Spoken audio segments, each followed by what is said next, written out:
The roar of the Filipino crowd has followed her across North America. 9 top 10 victories already sit on her resume. A $7.4 million prize pool awaits the champion. And now, standing between Eala and the round of 16 is the woman who once stood on the brink of a Grand Slam title. The dream is on the line. The stage was set at the Lindner Family Tennis Center. The air was thick with anticipation. And standing across the net was a ghost from Eala's past. Elena Gabriela Ruse, the Romanian who had broken her heart in the 2024 U.S. Open qualifiers. That loss had stung.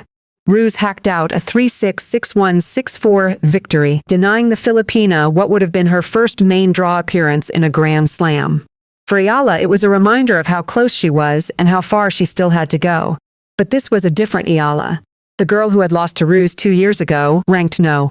153 while the Romanian stood at number 122, was gone. In her place stood the world number 20, a WTA 500 champion, and a player who had just proven she belonged among the elite. Much had changed since their first meeting.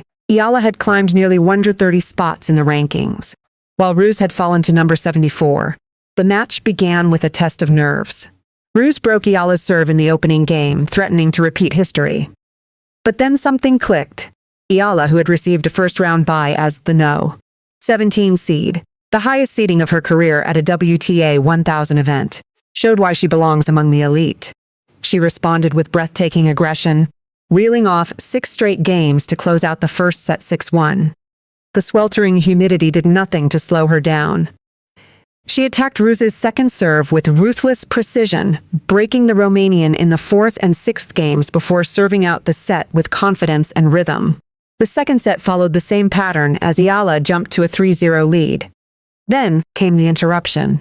With Eala serving in the 4th game, the match was suspended due to a lightning warning. Ruse, who had called for a medical timeout due to a right foot injury, withdrew before play could resume. The 6-1, 3-0 retirement victory was anticlimactic, but the message was clear. Eala had avenged her 2024 U.S. Open qualifying loss. She had improved her record to 8-1 on the North American hardcourt swing, and she now owned 8 consecutive victories against opponents who had previously beaten her. I think that I was playing well. I think I felt the ball good, was really focused, and tried to keep myself in the zone. I think I did a good job of that, Eala said after the match. Of course, nobody likes to finish a match with a retirement. First and foremost, I just want to wish Gabriela Ruse a speedy recovery. Injuries aren't fun, so I hope she recovers soon. The redemption was complete. But an even bigger challenge awaited in the 3rd round. World number 10 Amanda Anisimova. And the American was already looking forward to what she expected to be a packed stadium of Filipino fans. The revenge against Elena Gabriela Ruse was complete, but Eala had no time to savor it. Standing between her and a spot in the round of 16 was a player who had reached 2 Grand Slam finals and once sat at number 3 in the world, Amanda Anisimova. World number 10. 9th seed at the $7.4 million Cincinnati Open. A 2-time Grand Slam finalist, losing the U.S. Open and Wimbledon finals in 2025, and a 4-time WTA title winner. She captured a pair of WTA 1000 titles last season after winning the Qatar Open and China Open. At just 24 years old, Anisimova is in her prime, and she's playing on home soil. But when Anisimova was asked about facing Eala, her response was not one of intimidation or dismissal. It was one of genuine excitement. I haven't played her before. She's been having such an incredible season, incredible year, and very great player with a lot of fans, so I'm really looking forward to that, Anisimova said in an interview with the WTA. Her words captured by the tournament's media team. The American had been watching Eala's rise. She knew what was coming, a stadium filled with the same electric energy that had transformed the Canadian Open into a Filipino celebration. And she was not only unbothered by it, she was looking forward to it.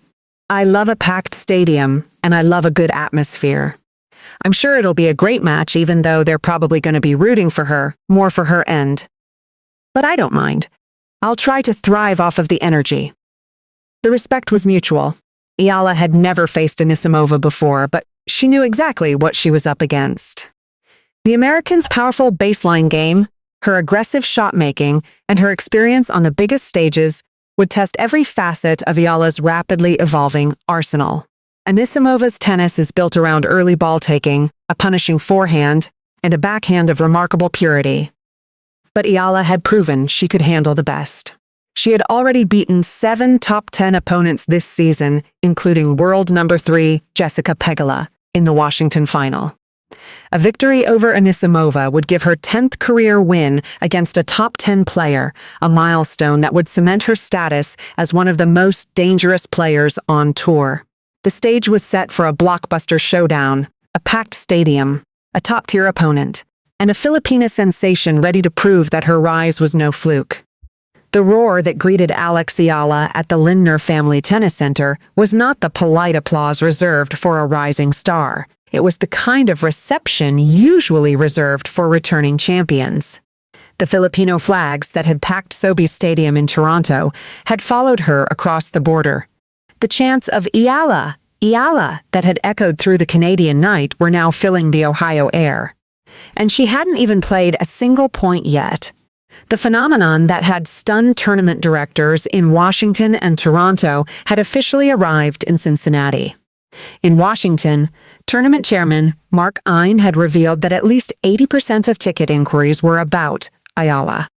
In Toronto, the demand was so overwhelming that officials moved her match from a secondary court to center court, selling out the 10,000-plus seat stadium. Organizers also added chicken adobo and lumpia to the menu, a first in tournament history. Now, Cincinnati was about to experience the same force of nature. It was an incredible atmosphere. It was so fun. This is my first time here, so I didn't know what to expect. I'm really happy with it, Eala said after her victory over Ruse. The crowd at the 4,000-capacity stadium had turned a secondary court into what felt like a home match. Amanda Anisimova, for her part, had done her homework. She knew exactly what she was walking into. She has a great fan base. And it looks like an incredible atmosphere every time she steps out to play a match. I'm really looking forward to it, Anisimova said in the post-game show, her words captured by the WTA's media team. I haven't played her before. She's been having such an incredible season, incredible year, and very great player with a lot of fans, so I'm really looking forward to that, Anisimova said. Her response was not one of intimidation. It was one of genuine excitement. I love a packed stadium, and I love a good atmosphere. I'm sure it will be a great match, even though they will probably going to be rooting more for her end. But I don't mind it, and I'll try to thrive off of the energy. The crowd that has followed Eala from Washington to Toronto has now arrived in Cincinnati.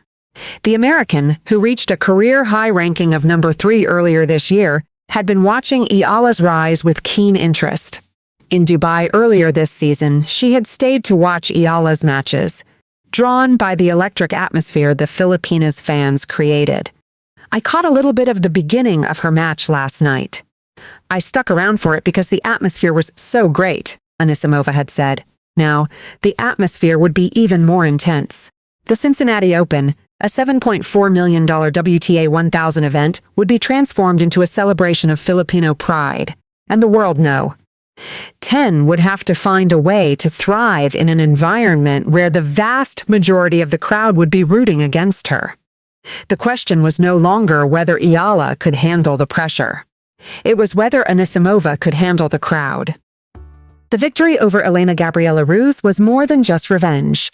It was the latest milestone in a season that has redefined what is possible for Philippine tennis. Eala has now won 8 of her last 9 matches, a run that includes her breakthrough WTA title in Washington and a round of 16 appearance in Toronto. The numbers tell a story of dominance. Against Ruse, Eala won 71% of the points played on the Romanian's first serve and 78% on her second serve. After dropping serve in the opening game, she reeled off 6 straight games to take the first set. She was up 3-0 in the second when the match was suspended due to a lightning warning. The performance was a statement. Eala had arrived at the $7.4 million Cincinnati Open ready to compete. But the real numbers are even more staggering. Eala has already beaten 9 top 10 opponents in her career, with 8 of those wins coming in 2026 alone. She has conquered Iga Swiatek twice, Jessica Pegula, Elena Rybakina, Madison Keys, Coco Gauff, Jasmine Paolini, and Elena Svitolina. Her record against the world's best is not a fluke. It is a pattern. A victory over Anisimova would give Eala her 10th career win against a top 10 player.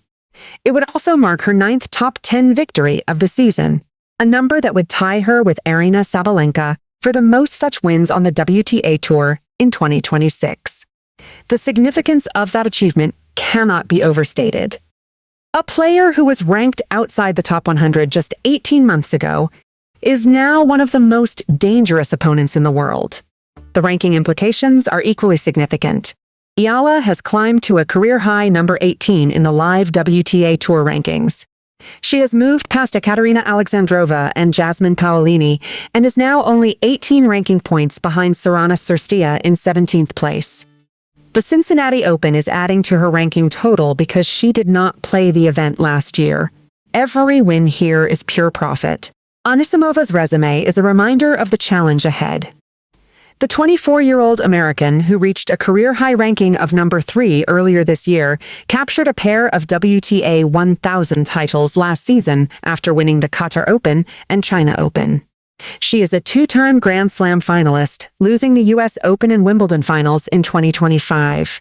She has beaten the best in the world on the biggest stages, and she is playing on home soil. But Eala has the numbers on her side.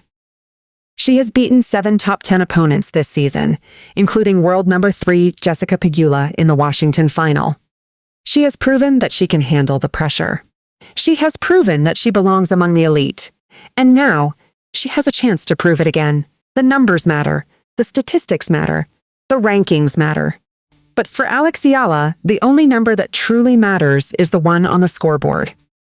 And as she prepares to face Amanda Anisimova, she is ready to add another top 10 victory to her already impressive resume. The stage is set. The Lindner Family Tennis Center in Mason, Ohio, is ready to host a showdown that could define the next chapter of Alex Eala's extraordinary career. Standing across the net is Amanda Anisimova, the world number 10 and 9th seed at the Western Southern Open, a $7.4 million WTA 1000 event that represents the biggest stage Eala has ever faced. The moment has been building for weeks. Eala arrived in Cincinnati riding a wave of momentum. She had just claimed her first WTA Tour title at the Mubadala DC Open, defeating world No. 3 Jessica Pegula in the final. She had reached the round of 16 at the Canadian Open in Toronto, extending her hard-court record to 8-1 on the North American swing. And she had climbed to a career-high number 18 in the live WTA rankings, moving past Jasmine Paolini and Ekaterina Alexandrova. Now, she faces a player with a resume that reads like a blueprint for greatness. Anisimova, at just 24 years old, has already reached 2 Grand Slam finals, losing the US Open and Wimbledon finals in 2025. She has captured a pair of WTA 1000 titles last season after winning the Qatar Open and China Open. She reached a career-high ranking of world number 3 earlier this year, and she made the quarterfinals of the Australian Open this season. The American is not just a formidable opponent. She is a player who has beaten the best in the world on the biggest stages. And she is playing on home soil, in front of a crowd that will be split between her American supporters and the Filipino diaspora that has followed Eala across North America. I haven't played her before. She's been having such an incredible season, incredible year, and very great player with a lot of fans, so I'm really looking forward to that. Anisimova said in an interview with the WTA. The American's response was not one of intimidation. It was one of genuine excitement. I love a packed stadium, and I love a good atmosphere.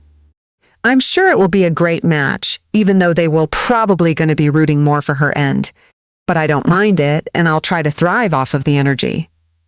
The numbers are on Eala's side. She holds a 9-4 record against top 10 opponents in her young career, with 7 of those wins coming in 2026 alone.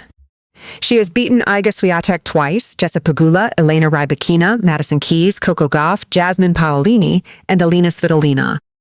She has proven that she can handle the pressure of playing against the best in the world. A victory over Anisimova would give Eala her 10th career win against a top 10 player and her 8th top 10 victory of the season. It would also set up a round of 16 clash with either reigning Wimbledon champion Linda Noskova or Clara Tauson. A chance to continue her historic run. I think that I was playing well. I think I felt the ball good, was really focused, and tried to keep myself in the zone. I think I did a good job of that, Eala said after her victory over Ruse. The $7.4 million dream is on the line. A deep run in Cincinnati would not only boost Eala's ranking, but also her confidence heading into the U.S. Open, which begins on August 30 at Flushing Meadows, Queens. The champion of Cincinnati will walk away with over $1 million and $1,000 ranking points, a prize that would transform any player's season. For Eala, the Cincinnati Open is about more than revenge or prize money. It's about momentum, it's about preparation, and it's about proving that her breakthrough season is just the beginning. What happens when a young woman from Manila, fresh off avenging a 2-year-old defeat, steps onto the court against a top 10 opponent with a spot in the round of 16 on the line? What happens when the WTA realizes that Eala isn't just a rising star, she's a legitimate contender for the biggest titles in tennis? And when Eala faces Amanda Anisimova in Cincinnati, will she prove that the revenge tour is just the beginning of something far bigger? The answers are still being written. But one thing is certain, the Eala Express has arrived in Cincinnati. And the $7.4 million tournament is left in total shock.